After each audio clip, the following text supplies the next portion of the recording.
오늘 제목은 권위에 순복하는 자입니까? 권위에 순복하는 자입니까? 라고 정했습니다. 먼저 서론을 말씀을 드리면 예수님께서 새끼 나귀를 타고 예루살렘 성으로 입성을 하셨습니다.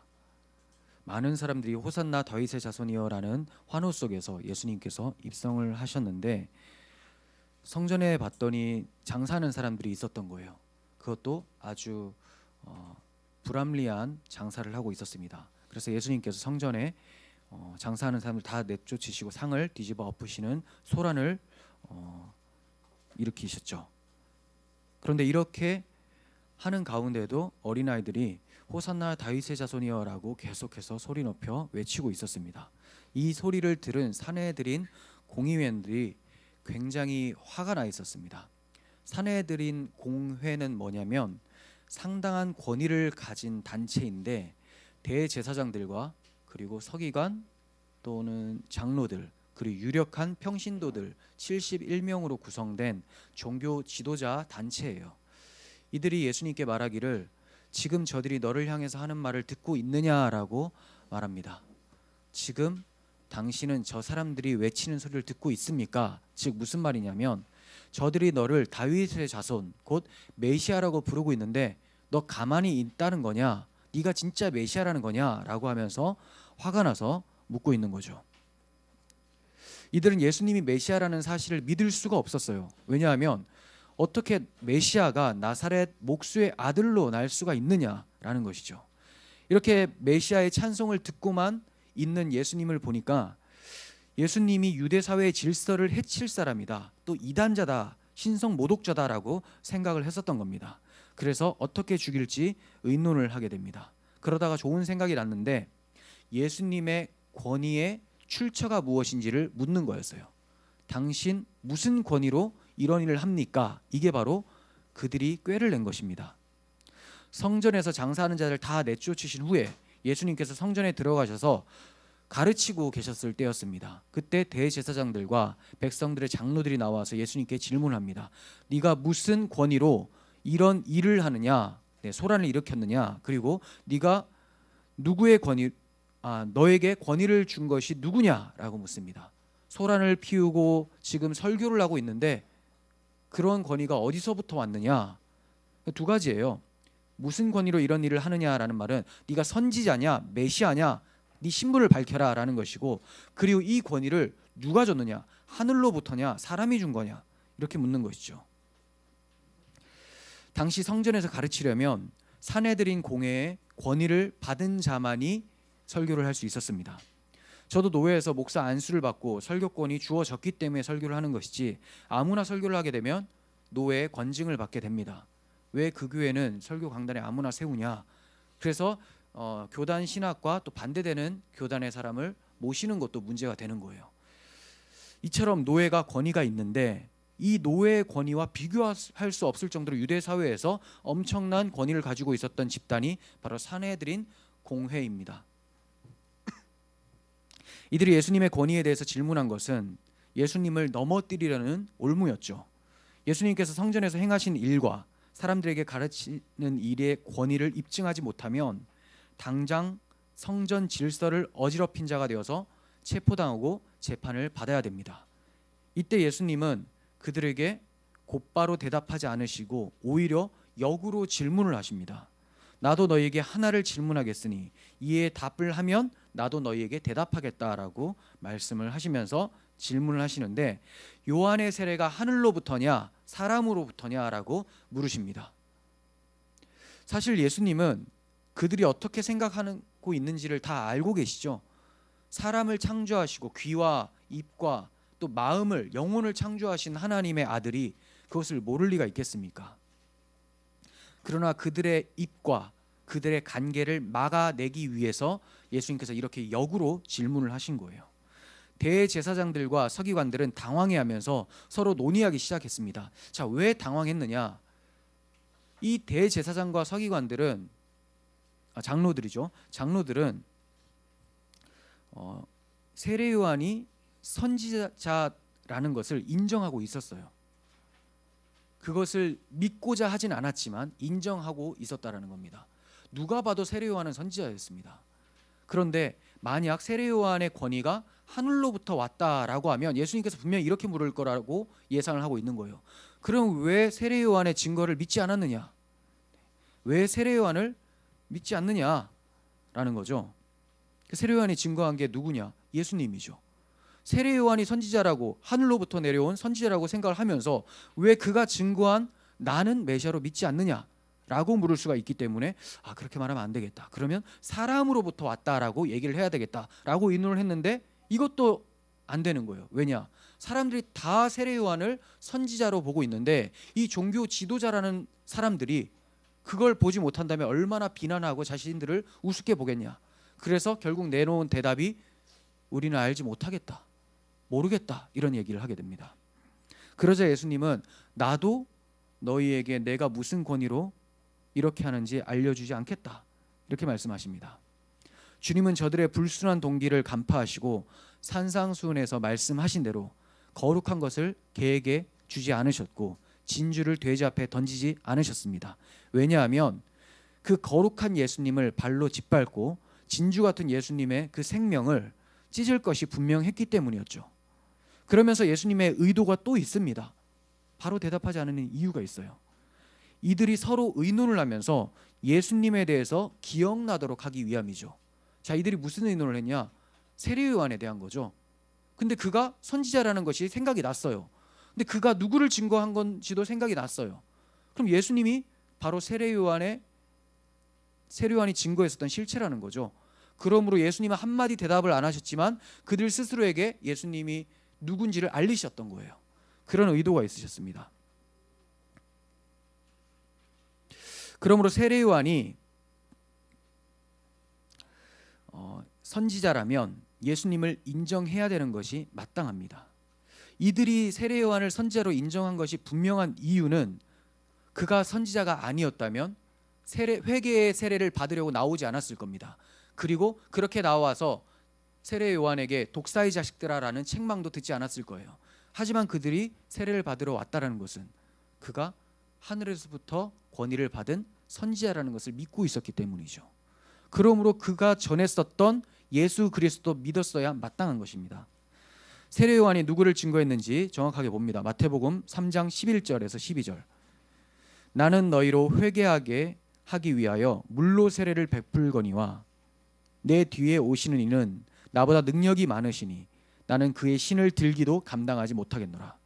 그는 성령과 불로 너희에게 세례를 베풀 것이요 손에 키를 들고 자기의 타작마당을 정하게 하사 알곡은 모아 곳간에 들이고 쭉정이는 꺼지지 않는 불에 태우시리라.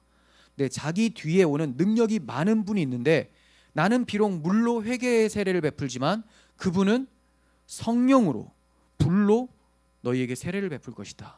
그래서 성령의 세례를 받은 자들은 구원을 받는 것이고 곳간에 들어가는 것이고 불로 세례를 받는 자들은 심판하게 된다, 불심판을 당하게 된다라는 것을 얘기를 하는 것이죠. 물론 또 성령을 긍정적으로 불을 긍정적으로 설명해서 성령의 불이라고도 할 수 있습니다. 하지만 이 성령을 받지 못한 자들은 나중에 불심판을 받게 되는 것을 얘기를 하는 거죠. 자, 그런데 그렇게 세례 요한 뒤에 오시는 이가 바로 예수님이라는 사실을 요한복음에서 또 증거하고 있습니다. 요한복음 1장 29절. 이튿날 요한이 예수께서 자기에게 나아오심을 보고 이르되 보라 세상 죄를 지고 가는 하나님의 어린 양이로다. 자, 이 말씀을 듣는 동시에 유대인들은 성전의 제사 제물 그리고 유월절 어린 양 바로 떠올리는 거죠. 세상 죄를 지고 가는 하나님의 어린 양. 그리고 대속죄일에 2마리 염소 중에 1마리를 광야로 보내죠. 아사셀 염소. 이걸 바로 떠올리게 되는 것입니다. 그러면서 내가 전에 말하기를, 예전에도 계속 얘기를 했죠. 마태복음 3장에 있었던 내용처럼 내가 전에 말하기를 내 뒤에 오는 사람이 있는데 나보다 앞선 것은 그가 나보다 먼저 계심이라 한 것이 이 사람을 가리킨 것이다. 그는 나보다 먼저 있었던 이유가 그가 창조자이기 때문에 그렇다. 그는 영원 가운데 계신 분인데 그분이 바로 내 앞에 있는 예수님, 이분이 죄를 지고 가는 하나님의 어린 양이다라는 거예요. 나도 그를 알지 못하였으나 내가 와서 물로 세례를 베푸는 것은 그를 이스라엘에 나타내려 함이라 하니라. 요한이 또 증거하여 이르되 내가 보매 성령이 비둘기같이 하늘로부터 내려와서 그의 위에 머물렀더라. 나도 그를 알지 못하였으나 나를 보내어 물로 세례를 베풀라 하신 그이가 나에게 말씀하시되, 하나님이죠. 하나님이 말씀하시되 성령이 내려서 누구 위에든지 머무는 것을 보거든 그가 곧 성령으로 세례를 베푸는 이인 줄을 알라 하셨기에 내가 보고 그가 하나님의 아들이심을 증언하였노라. 세례를 베풀었더니 예수님 위에 성령이 비둘기같이 내려앉는 것을 봤다는 거예요. 그러면서 이분 메시아가 확실하다라고 하는 것이죠. 그러므로 이들은 세례 요한이 하나님의 선지자라는 것을 알고 있었고, 그렇기 때문에 그의 증거를 다 들었고 그 증거가 예수님을 가리키고 있었던 것이었기 때문에 예수님을 믿었어야 마땅했다는 거예요. 이뿐 아닙니다. 그들은 말라기 3장 1절도 달달 외우고 있었어요. 저조차도 외우고 있는 이 말씀을 유대 지도자들이 못 외우고 있을까요? 알죠, 당연히. 만군의 여호와가 이르노라, 보라 내가 내 사자를 보내리니, 자 여기서 사자는 메신저인데, 사자를 보내리니 그가 내 앞에서 길을 준비할 것이다. 그러니까 여호와께서 오실 것인데 그보다 누가 먼저 온다고요? 메신저가 먼저 온다라는 거예요. 근데 그 메신저가 누구냐? 바로 세례 요한이죠. 세례 요한. 그리고 또 너희가 구하는 바 주가 갑자기 그 성전에 임하시리니, 자 여호와가, 주님이 갑자기 성전에 임하신대요. 곧 너희가 사모하는 바 언약의 사자가 임하실 것이다. 언약을 성취하시는 메신저가 오신다라는 거예요. 그러니까 여호와가 이 땅에 오시는데 어떻게 오시냐면 언약의 사자로 오신대요. 그게 누구냐? 예수님이죠. 자, 이 말라기 3장 1절의 말씀은 다 들어가 있습니다. 세례 요한이 나타나죠. 주의 길을 예비하는 자, 세례 요한. 그가 스스로를 그렇게 가르쳤죠. 나는 빛이 아니라 그 빛에 대해서 증언하러 왔다. 빛이 오기 전에 먼저 증언하는 사람 세례 요한입니다. 그리고 두 번째, 주가 성전에 임하신다라고 했죠. 성전. 예수님이 정말 성전에 임하셔서 설교를 하고 계셨습니다. 자, 그 언약의 사자가 임하신다라고 했습니다. 그러므로 이 사내들인 공회의 사람들은 지금 예수님의 이 상황과 세례 요한이 증거했고 이 모든 상황들을 보면 예수님 누가 봐도 메시아인 거예요. 정말 성전에 오셨구나. 성전에서 이 거짓된 모습들 다 뒤집어 엎으시고 제대로 가르치고 계셨다라는 것을 인정할 수밖에 없었다라는 겁니다. 그럼에도 불구하고 자기의 의를 세우기 위해서 고집을 부리며 하나님의 의에 힘써 복종하지 않았던 겁니다. 왜 복종하지 않아요? 자기 의를 세우려고. 하나님의 의를 무시했다라는 겁니다. 오히려 죽이려고 했어요. 하나님의 의가 누구냐? 복음에는 하나님의 의가 나타나서 믿음으로 믿음에 이르게 하나니라고 해요. 그리고 그 의에 대해서 예수 그리스도를 믿는 의다 이렇게 얘기를 해요. 그러니까 예수님이 바로 하나님의 의로 왔고 그것을 믿으면 의롭다함을 받는다라는 말씀이 로마서에 나와 있습니다. 그런데 이 예수님의 의, 믿어서 구원을 받으라, 의롭다함을 받으라라고 했더니 이들이 자기 의를 어떻게 세워요? 하나님의 의이신 예수님을 죽이려고 하고 자신들의 율법을 잘 지키고 이 형식적인 모습을 통해서 의롭다함을 받으려고 했었던 거예요. 예수님을 영접하는 동시에 내가 지금까지 쌓아놨던 율법의 의, 사실 하나님 앞에서는 내세울 것조차 없는 죄인의 더러움일 뿐인데 자기들은 다른 사람과 비교해서 깨끗해 보이고 거룩한 척을 했었거든요. 근데 예수님을 영접하는 동시에 이것이 다 아무것도 아닌 것을 인정해야 돼요. 왜냐하면 예수님은 영혼의 의사시기 때문에 자신이 병들었다라는 것을 알고 나아가는 자만 고치십니다. 근데 이들이 자기 의를 가지고 나아갈 수는 없겠죠. 그러므로 예수께 나아가는 사람들은 필히 애통하는 심령으로 회개를 하고 예수님을 나의 주, 나의 그리스도로 영접을 하고 자기 의를 완전히 내려놓습니다. 그런데 이들은 자기 의를 내려놓을 수가 없었기 때문에 하나님의 의이신 예수 그리스도를 박해하려고 했었던 것이죠. 이러한 그들에게 예수님이 비유로 말씀해 주십니다. 못 알아듣자 조금 더 친절하게 비유로 말씀하시면서 아주 제대로 한 방을 먹이시는데, 자, 어떤 사람에게 두 아들이 있었습니다. 두 아들 비유예요. 두 아들이 있었는데 맏아들에게 이 아버지께서 포도원에 가서 일을 해라라고 했더니 네 아버지 알겠습니다 하고 안 가는 거예요.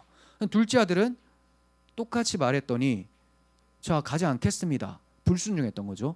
그렇지만 곧 뉘우치다라는 표현이 있죠. 뉘우치고 나서 아버지의 뜻대로 하게 됩니다. 포도원에 일하러 갔어요.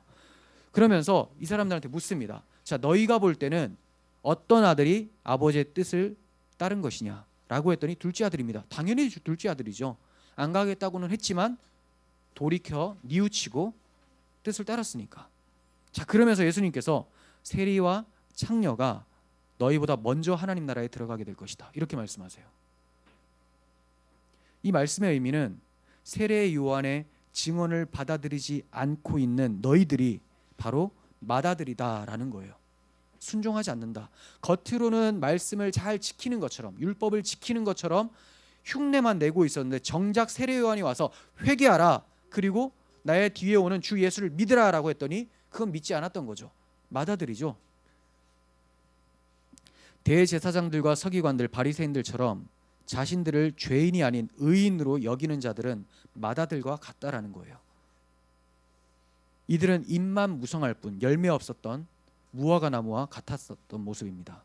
반면에 세리와 창기는 어땠습니까?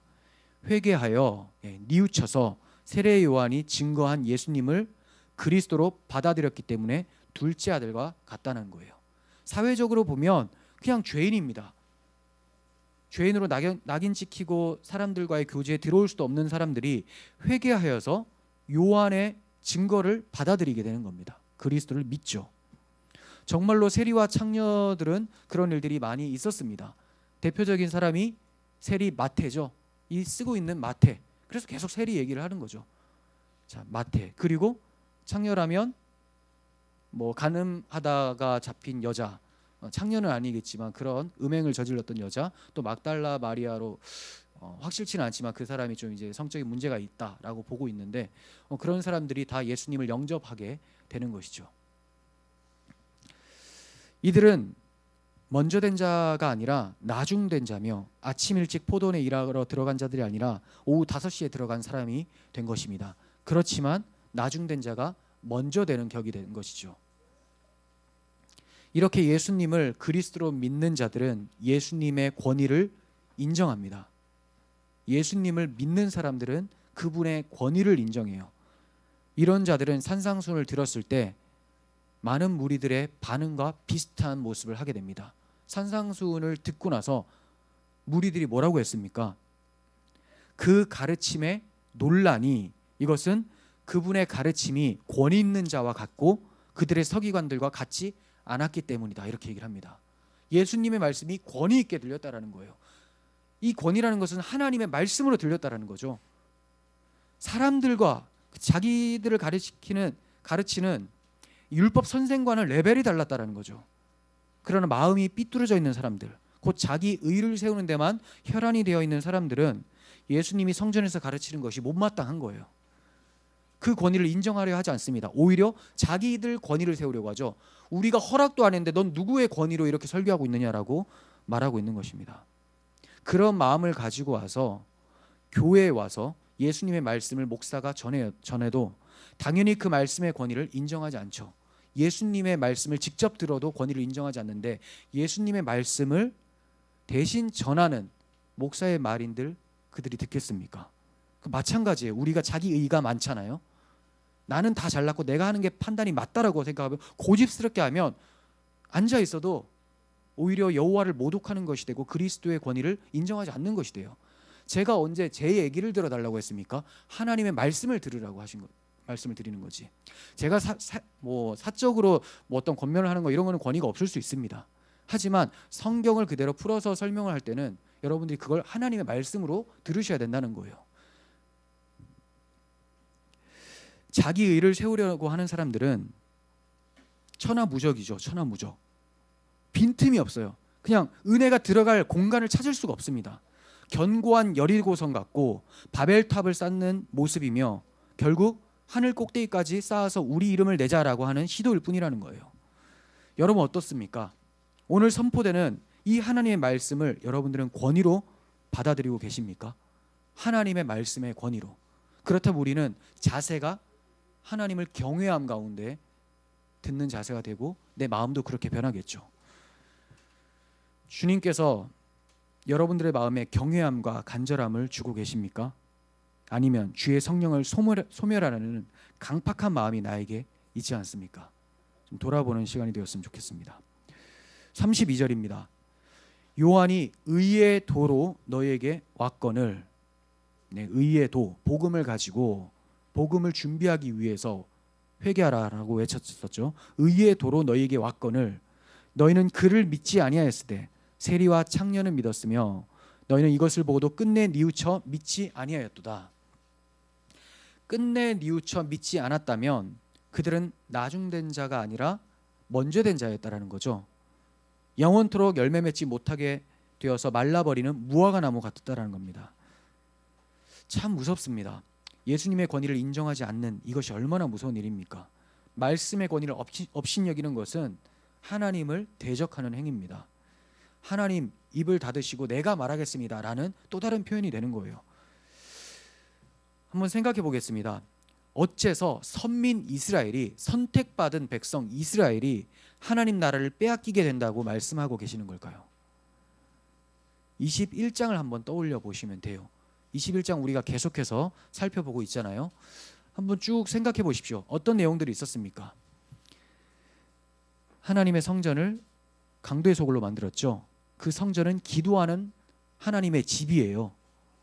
그리고 거기에서 제사를 드리게 되는데 그 제사의 제물은 오실 예수 그리스도를 예표하고 언약을 마음에 담으며 그리스도를 바라보면서 드렸어야 되는 거죠.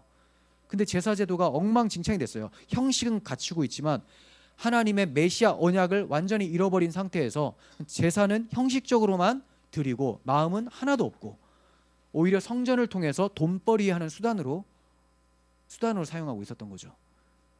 강도의 소굴이 되었습니다. 이것이 그들이 하나님 나라를 빼앗긴 이유가 됩니다. 또 하나, 이스라엘의 모습이 열매 없는 무화과 나무 같았기 때문이죠. 겉으로는 경건한 척하고 하루 3번 기도하고 또 금식도 여러 차례 하게 되고 옷 귀에 술을 달아서 거룩한 척을 혼자 다 하면서 그렇게 거닐고 있었는데 예수님이 말씀하시는 것은 너희들의 모습이 바로 열매 없는 무화과 나무 같다. 왜 열매가 없습니까? 자기들의 의로 무언가를 내놓으려고 하니까 나오는 게 없는 거예요.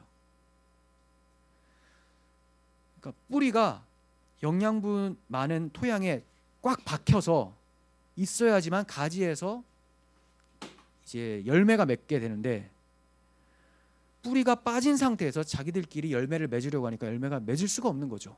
그 뿌리는, 그 영양분 있는 토양은 예수 그리스도입니다.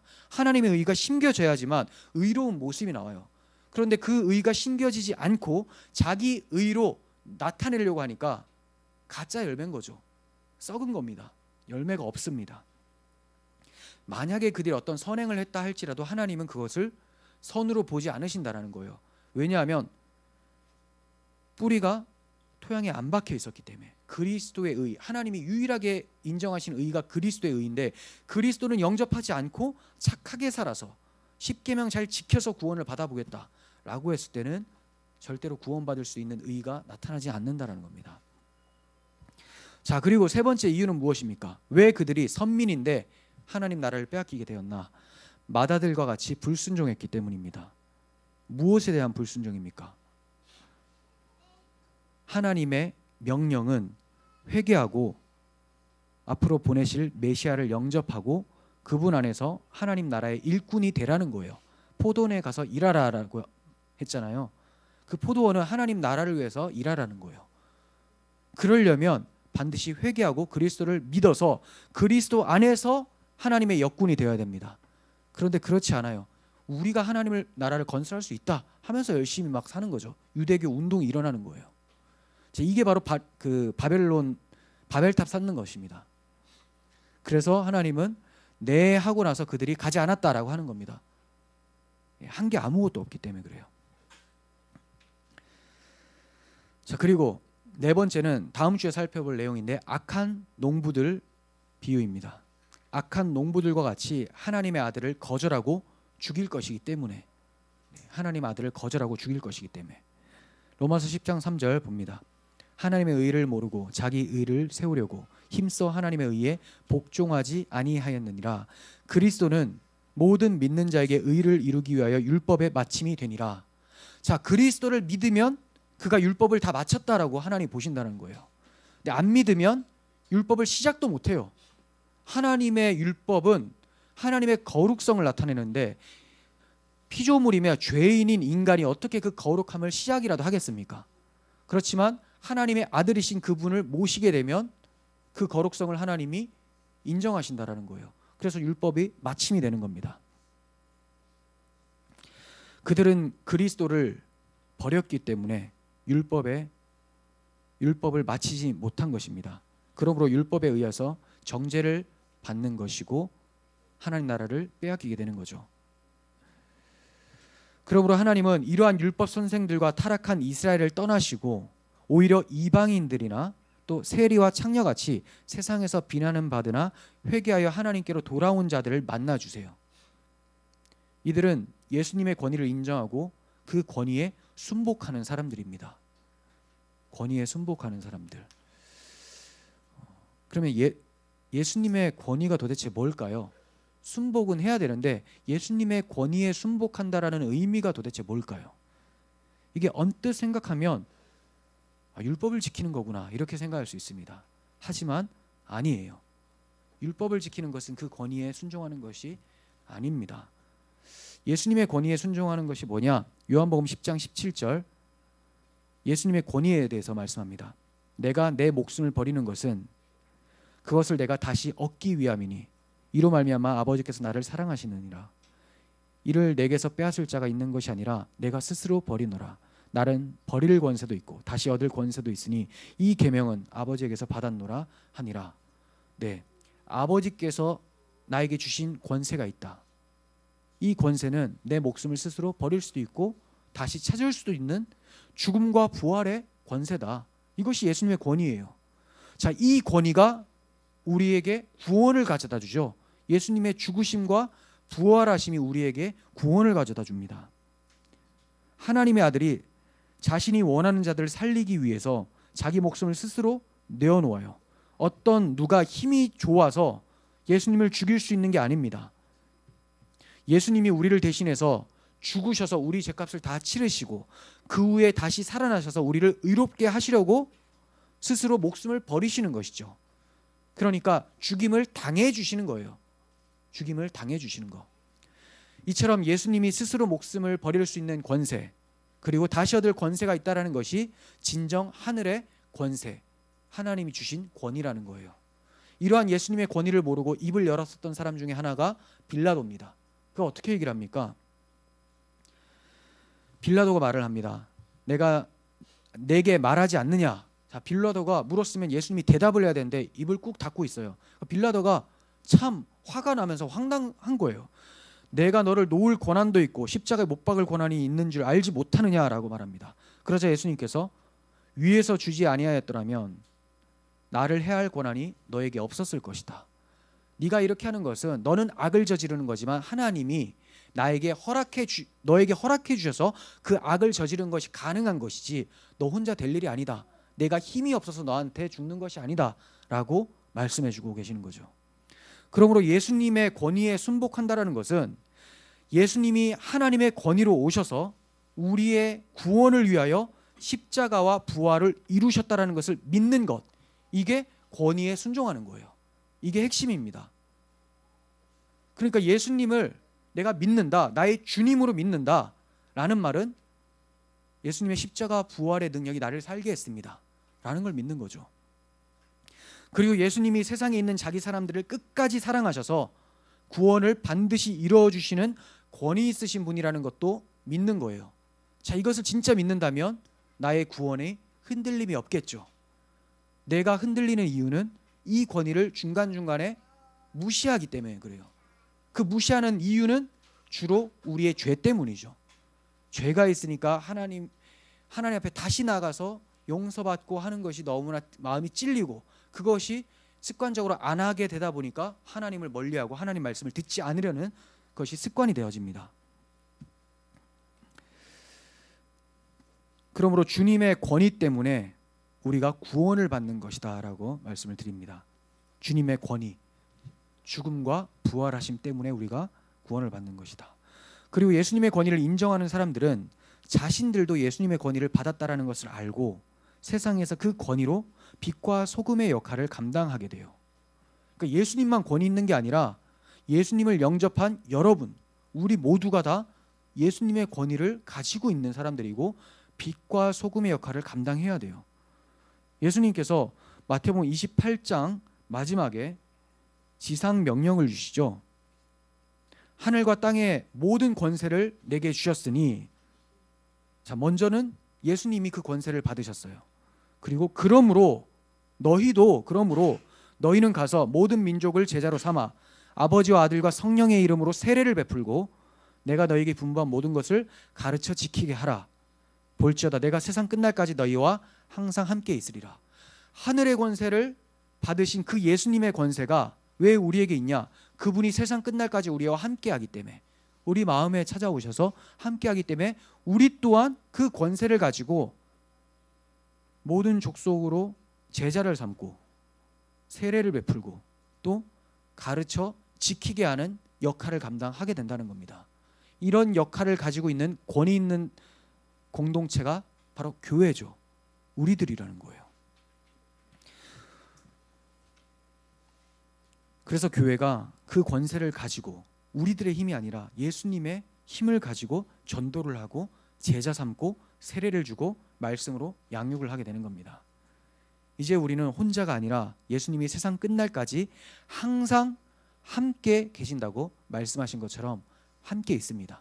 항상 함께 있다가 중간에 어디 가셨다 다시 오시는 분도 아니고 항상 함께 있다. 이게 우리들에게 큰 위로죠. 그러면 항상 그 권위가 나에게 있다는 거예요. 근데 문제는 뭐냐?